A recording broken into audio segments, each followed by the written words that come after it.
Honorable Chief Minister Shri A. Ravant Reddy emphasized that road safety must be a top priority and urged the use of modern technology to manage traffic and prevent accidents. He participated in the Arrive Alive Road Safety Awareness Program organized by the State Police at Kotla Vijay Bhaskar Reddy Indoor Stadium, Yusuf Gutta, Hyderabad. He highlighted the need to create awareness among students, strengthen traffic signals, overhaul the transportation system, and introduce a new law prioritizing accident prevention.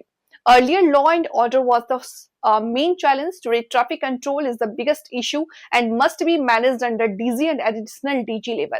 Supervision, he said the government has signed an MOU with Google for traffic management, linking CCTV cameras to command and control center and using modern technology to strengthen the system. Telangana రాష్ట్ర ప్రభుత్వం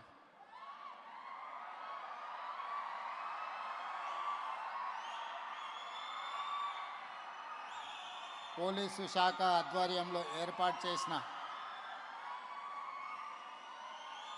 arrive alive కార్యక్రమానికి రాష్ట్ర DGP Shivadhar Reddy గారు, home secretary CB Anand గారు, UNICEF ప్రతినిధులు, రాష్ట్ర రవాణా శాఖ మంత్రివర్యులు పొన్నం ప్రభాకర్ గారు, జూబ్లీహిల్స్ శాసనసభ్యులు నవీన్ యాదవ్ గారు, రాజ్యసభ సభ్యులు అనిల్ కుమార్ యాదవ్ గారు, రామగుండం శాసనసభ్యులు రాజ్ ఠాకూర్ గారు, అదేవిధంగా ఇతర ఉన్నతాధికారులు, వివిధ ప్రైవేట్ సంస్థల యజమానులు, చాలామంది యువమిత్రులు ఈ కార్యక్రమంలో పాల్గొని రోడ్డు ప్రమాదాల వల్ల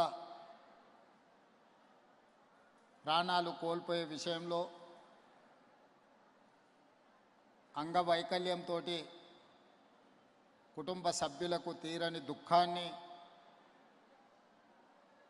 అందిస్తున్న సందర్భంలో తెలంగాణ రాష్ట్ర ప్రభుత్వం పోలీస్ శాఖ ఒక అవగాహన కార్యక్రమాన్ని ఏర్పాటు చేసి రోడ్డు ప్రమాదాలను నివారించడానికి అవసరమైన ప్రణాళిక చేపట్టినందుకు పోలీస్ శాఖను మనస్ఫూర్తిగా నేను అభినందిస్తున్నా. ఈరోజు దేశంలో ప్రతి నిమిషము ఒక రోడ్డు ప్రమాదము, ప్రతి 3 నిమిషాలకు ఒక ప్రాణాన్ని కోల్పోవడము, ఈ దేశ జీడిపిలో 3% ప్రమాదాల వల్ల నష్టం జరుగుతున్నది. అందుకే ఈరోజు భారత ప్రభుత్వం కానీ తెలంగాణ రాష్ట్ర ప్రభుత్వం కానీ ఈ రోడ్డు మీద జరుగుతున్న ప్రమాదాలను నివారించడానికి విద్యార్థి దశలోనే ఒక అవగాహన కల్పించాలన్న ఆలోచనతో సమాజంలో కొందరి నిర్లక్ష్యం ఇంకొందరికి ప్రాణాపాయంగా మారుతున్నది. వీటన్నిటిని నివారించడానికి, నియంత్రించడానికి ఒక మంచి కార్యక్రమం తీసుకొని ఈరోజు కోట్ల విజయభాస్కర్ రెడ్డి గారి స్టేడియంలో ఈ కార్యక్రమాన్ని ఏర్పాటు చేసింది. తెలంగాణ రాష్ట్ర ప్రభుత్వం నూతన జీవన శైలిలో కొత్తగా ఎదురవుతున్న సవాళ్లను ఎదుర్కోవడానికి పోలీస్ శాఖను ప్రక్షాళన చేసుకుంటూ నూతన వ్యవస్థలను ఏర్పాటు చేసి మనం ఎదుర్కొంటున్న సవాళ్లను, సమాజానికి అందించాల్సిన సేవల గురించి ఈరోజు నిత్యం మనం చర్చించుకొని నూతన ప్రణాళికలు రచించుకుంటున్నాం. అందులో భాగంగానే ఈరోజు సమాజంలో ప్రధానంగా సైబర్ క్రైమ్ అనేది విపరీతంగా పెరిగిపోయింది. ఒకప్పుడు physical crime, rape and murder ఒక మేజర్ క్రైమ్ లాగా ఉండేది. కానీ ఈనాడు ఫిజికల్ క్రైమ్తో పాటు సైబర్ క్రైమ్ కూడా పోటీపడి మన ఇంట్లో, మన మొబైల్లో డైరెక్ట్గా మన ఇంట్లోకి చేరి ఎక్కడో ఉండి పక్క రాష్ట్రంలోనో పక్క దేశంలోనో ఉండి మన యొక్క ఆర్థిక వ్యవస్థను కొల్లగొట్టడానికి, ఈరోజు సైబర్ క్రైమ్కు నేరగాళ్ళు ఎక్కువగా పాల్పడుతున్నారు. ఎవరు అని గుర్తించే లోపల ఖజానా ఖాళీ చేయడమే కాకుండా మన ఖాతాలు కూడా మొత్తం మాయమైపోతున్నది సొమ్ము. రకరకాల నేరాలు సైబర్ క్రైమ్లో ఈరోజు జరుగుతున్నాయి.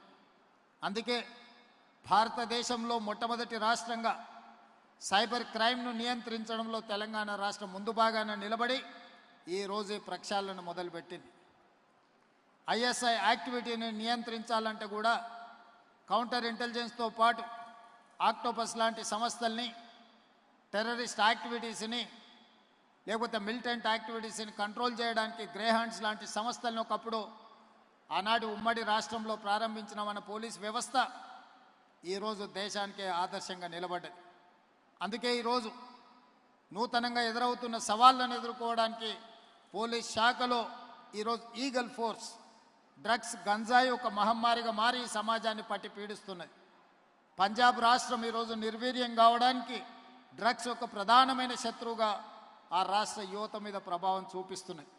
అందుకే తెలంగాణ రాష్ట్రం ఆ ప్రమాదాన్ని ముందస్తుగా గుర్తించి ఈరోజు తల్లిదండ్రులు కష్టపడి ఎంతో శ్రమకు తమ జీవితాన్ని మొత్తం శ్రమ రూపంలో సంపాదించి పెడితే ఒకరో ఇద్దరో పిల్లలుంటే ఆ పిల్లలు డ్రగ్స్ బారిన పడితే ఆ వ్యసనాల వల్ల తల్లిదండ్రులకు తీరని దుఃఖం ఉన్నది. ఈరోజు వింత పోకడల వల్ల, విపరీతమైన దురలవాట్ల వల్ల డ్రగ్స్ గంజాయి కూడా ఒక మహమ్మారిగా మన సమాజాన్ని పట్టి పీడిస్తుంది.